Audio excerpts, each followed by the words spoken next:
अस्सलाम वालेकुम एक्वेरियंस, मैं हारिस अज़मी प्रोफेशनल एस्ट्रोलॉजर आपकी खिदमत में हाज़िर हूँ इस हफ्ते की एस्ट्रोलॉजिकल रिसर्चेज लेकर।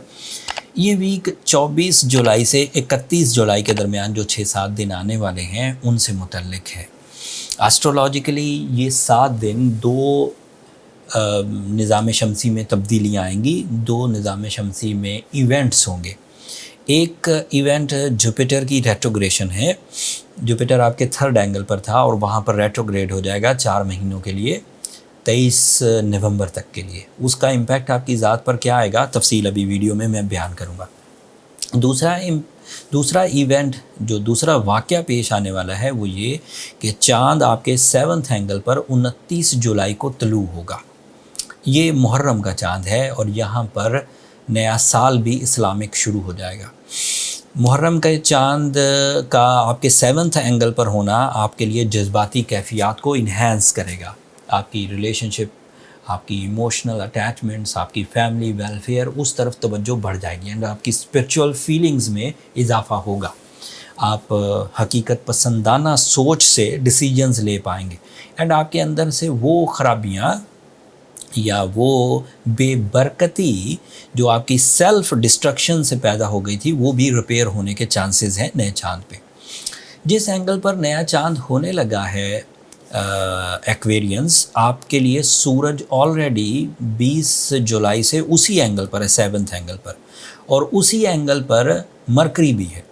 तो ये 3 प्लैनेट्स इकट्ठे हो जाएंगे 29 जुलाई को आपके 7th एंगल पर। And this is the ideal situation for your relations, for your life partnership, for your business partnership, for your soul bonding.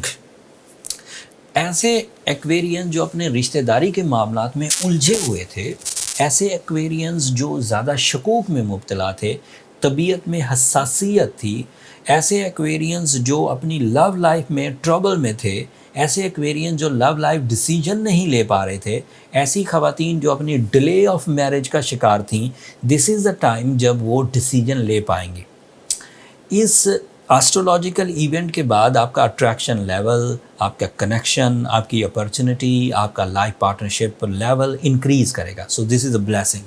And Suraj mercury आपके लिए अदरवाइज़ ज़हनी सलाहियतों का मेरिट्स इन्हेंस, आपका म्यार बुलंद करने की वजह भी बनेगा। एक्वेरियन स्टूडेंट्स भी छाए रहेंगे अपनी काबिलियत से, वो अपनी तालीमी सरगर्मियों को प्रॉपरली रिवॉर्ड्स में बदल सकेंगे। आपके लिए आपका मार्स आपके 4th एंगल पर है। ऐसे एक्वेरियन जो प्रॉपर्टी एजेंट हैं, जो बिल्डर्स हैं, जो रियल एस्टेट से रिलेटेड हैं, वो बहुत ग्रोथ पाएंगे मार्स की सपोर्ट से। उनके लिए प्रॉपर्टी में नई इन्वेस्टमेंट्स करना, नए प्रोजेक्ट्स का स्टार्ट करना बेहतर रहेगा। कोई एक्वेरियन अगर घर बदलना चाह रहा है तो बदल सकता है, ये मार्स के एवज़ है।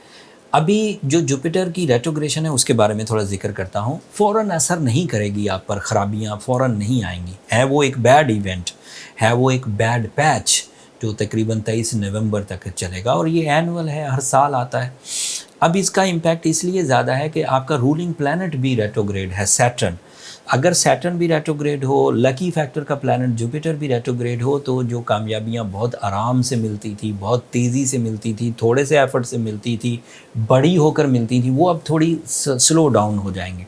और उनके स्लो डाउन होने से आपको परेशान होने की ज़रूरत नहीं।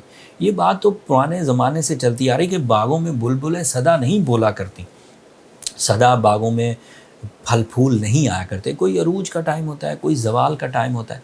सलाहियतों के एतबार से जो एस्ट्रोलॉजिक्स बनाई गई हैं, जो कवानीन फल्कियात बनाए गए हैं, उसमें अगर किसी स्टार का रूलिंग प्लैनेट ही रेट्रोग्रेड हो तो वो उसका बैड सीज़न होता है।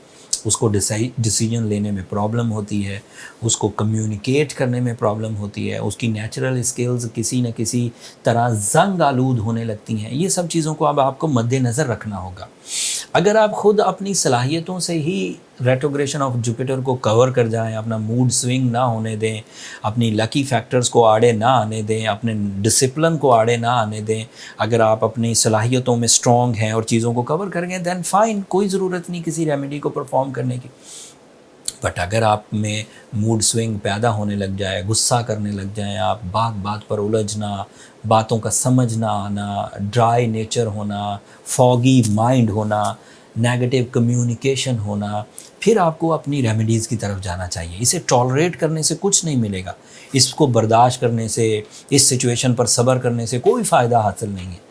آپ اپنی ریپوٹیشن کھو سکتے ہیں، لوگ آپ کے بارے میں مخالفت والا رویہ اختیار کر سکتے ہیں، آپ مٹیریل ڈسٹرکشنز میں جا سکتے ہیں، آپ ریلیشن شپ کی خرابیوں میں جا سکتے ہیں۔ ان سب چیزوں سے بچنے کے لیے اچھا یہ ہے کہ اگر آپ خرابی کی طرف بڑھ رہے ہیں تو آپ سورہ شمس پڑھیے، آپ نیلم پہنیے 8 سے 10 کیرٹ، آپ بلیک کلر کو اوائڈ کریے، آپ سفید رنگ کی چیز کا جمعے کے دن صدقہ کریے۔ یہ چیزیں ایسی ہیں جو آپ کے اندر ان کمپلیکیشنز کو ریزالو کر دیں گی۔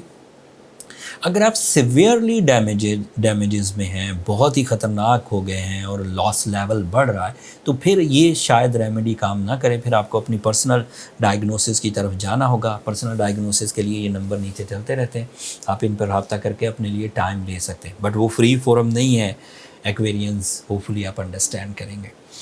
آسٹرولوجیکلی شارٹ ٹرم پلانٹس اس وقت آپ کو بھرپور سپورٹ کر رہے ہیں، جیسے مارس، جیسے مرکری، جیسے سن، جیسے وینس، جیسے مون۔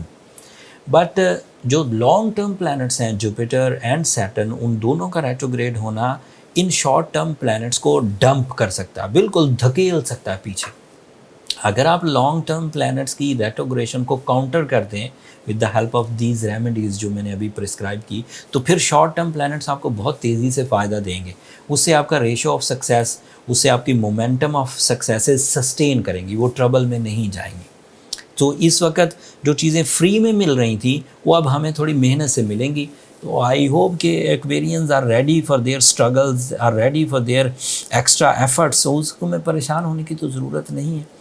بہرحال یہ 2 ایونٹس تھے، نئے چاند کی شکل میں، ریٹروگریشن آف جوپیٹر کی شکل میں، دونوں کی تفصیل میں نے اپنے ٹیپیکل انداز سے آپ کی خدمت میں پیش کی۔ امید ہے آپ کو یہ دونوں ایونٹس سمجھ بھی آئے ہوں گے اینڈ آپ اپنے فیوچر ڈیسیجنز پراپرلی پلان کر کے لیں گے۔ اب بڑی انویسٹمنٹ سے ذرا گریز کریے اگر آپ سینسٹیو ایکویرین ہیں۔ اگر آپ اسٹرانگ ایکویرین ہیں تو میں نے آپ کو ڈکلیئر کر دیا کہ آپ کا مارس بہت اچھی پوزیشن پر ہے، تو آپ بڑی انویسٹمنٹس بھی کر سکتے ہیں۔ لیکن اگر آپ ریمیڈی پرفارم کرنے کے بعد اپنی انویسٹمنٹ کریں تو وہ زیادہ سیف ہوں گی، زیادہ سیکیور ہوں گی، زیادہ ایزی ہوں گی۔ یہ میری طرف سے ایک انفارمیشن تھی جو میرے ایکسپیرینس بیسڈ چیزیں تھیں۔ اب مجھے اجازت دیجیے، اپنی دعاؤں میں مجھے یاد رکھیے گا، میری ٹیم کو یاد رکھیے گا۔ آپ کی دعائیں ہمارے لیے بہت اہمیت کی حامل ہیں ایکویرینس، دنیا کے لیے بھی، آخرت کے لیے بھی۔ چینل کو سبسکرائب کرنا مت بھولیے گا، آپ کی سبسکرپشن والی محبت ہی تو ہے جو ہمیں پاکستان میں نمبر 1 رکھے ہوئے ہے۔ آپ کی یہ محبت اسی طرح آتی رہی تو ہماری حوصلہ افزائی ہوتی رہے گی۔ اگلے ہفتے تک کے لیے اللہ نگہبان۔